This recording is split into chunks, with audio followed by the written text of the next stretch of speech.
Heat trembles above pale grass and thorn scrub as a honey badger pushes forward, nose in the dust. Ahead, under a patch of thorn and scrub, a pack of African wild dogs rests in a tangle of legs and mottled coats. The badger keeps to the shade, testing the wind, edging around an ant nest, sampling tracks where beetles and lizards scuffed the ground. Then catching another signal, dog, several, recent. Bellies full, ears loose, panting, easing towards sleep. The badger slows, sets its belly nearly to the sand, and uses bushes as screen. It tests a narrow run beside a termite mound and slips through, invisible at 5 paces. Near the den entrance, the smell changes. Milk, dander, old fur, fresh earth, and the nose confirms what the trails suggested. Pups below.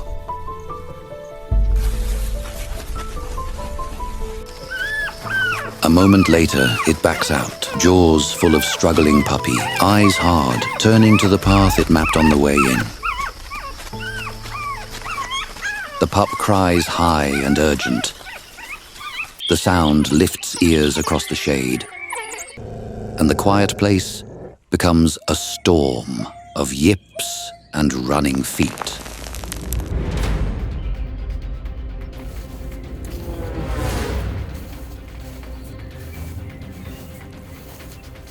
The badger accelerates, but the dogs fan and close.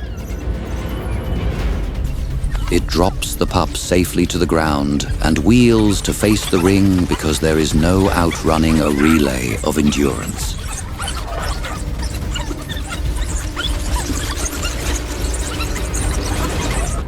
Dust rises, the pack widens, then tightens, voices high and sharp as they coordinate angles.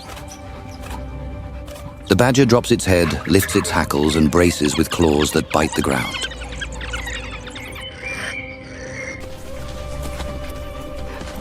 They test for speed, for stamina, for a lapse. The badger offers none, only short, brutal counters, a bite released before a surround can lock.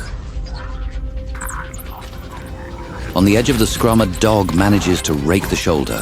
Blood dots the fur. The badger ignores the sting and drives forward, shouldering through a gap to force the circle to reset. The pack is tireless, bred to run prey into surrender. And their strategy shifts from kill to attrition, harry the legs, steal the breath, deny stillness.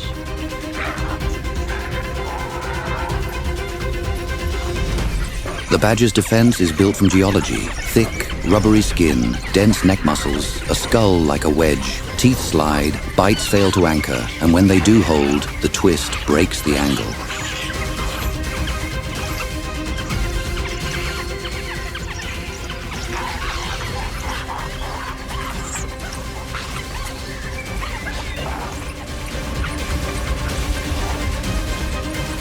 Minutes stretch, heat presses.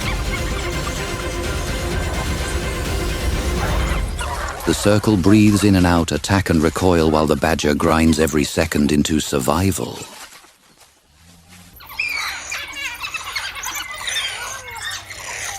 It shovels backward to a clump of grass, braces and counters again, but the skin along its side shows fresh tooth marks.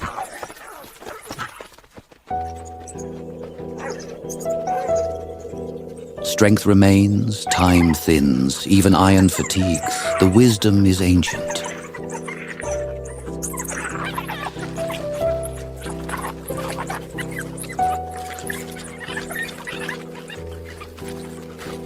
Stand when you must, move when you can, and the badger reads the pack's cadence, waits for two to overrun, and bolts through the seam they leave behind.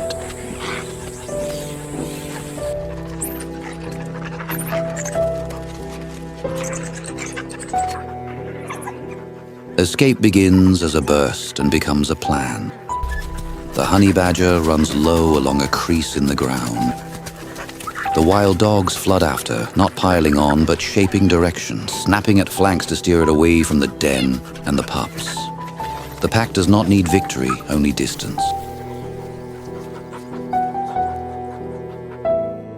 Behind, the chorus fades to chuffing and patter as the dogs slow to a trot, satisfied to have driven the thief beyond their boundary. In this place, survival is not pride, but practice, and practice continues with the next breath. African wild dogs live by cooperation and speed. A pack is a family, not a crowd, led most often by an experienced breeding pair while brothers tend to stay and sisters disperse. A strategy that mixes bloodlines without shattering bonds. Coats are maps of identity. Every blotch and stripe unique like a fingerprint, and the great rounded ears work as fans and receivers, throwing off heat while catching the faintest contact calls. Pups arrive in large litters. 10 is common and more is possible. Born in the dark of a borrowed burrow, where warmth and milk define the first weeks. Eyes opening, legs steadying, curiosity widening, and 1 or 2 adults act as babysitters when hunters leave. A guard detail that trades glory for duty because survival is a group project. Communication is constant and layered. High twitters at greetings, low growls in disputes, a hoot that carries far when a dog is lost. And even the decision to get moving can hinge on a chorus of sneezes that builds a quorum, a vote without words. Energy is the coin of their world, and they spend it precisely. Trotting at an efficient, ground-eating pace that covers 50 kilometers in a day when needed. Success is their signature, among the highest of any large African predator, not because of brute force, but because of endurance, relay pressure, and clean coordination. Pups, once weaned, learn by watching and by begging, and the flow of food runs uphill and down. Hunters returning to a den will lower heads and regurgitate warm meat to youngsters, to nursing females, even to old packmates that could not run, because the future is fed first. Dens shift as parasites build and scent accumulates. The family moving the nursery every few weeks to stay ahead of flies, hyenas, and lions, and each move is a lesson in logistics. Risk is managed with distance and timing. Memory, not muscle, closes most arguments. In this society, status is a job description, not a trophy, and the job is simple: keep everyone alive.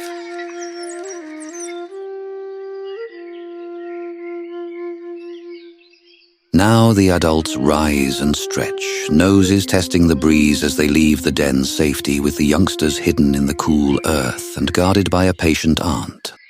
The hunters spread into a loose line and pour over the scrub like wind. Heads low when scent is thin. Heads high when air carries news. Feet a blur at the trot that is neither slow nor wasteful. They read the ground for sudden drama. A scuff, a fresh pellet, a green sprig chewed moments ago, then tilt as one when a richer ribbon of odor threads across their path.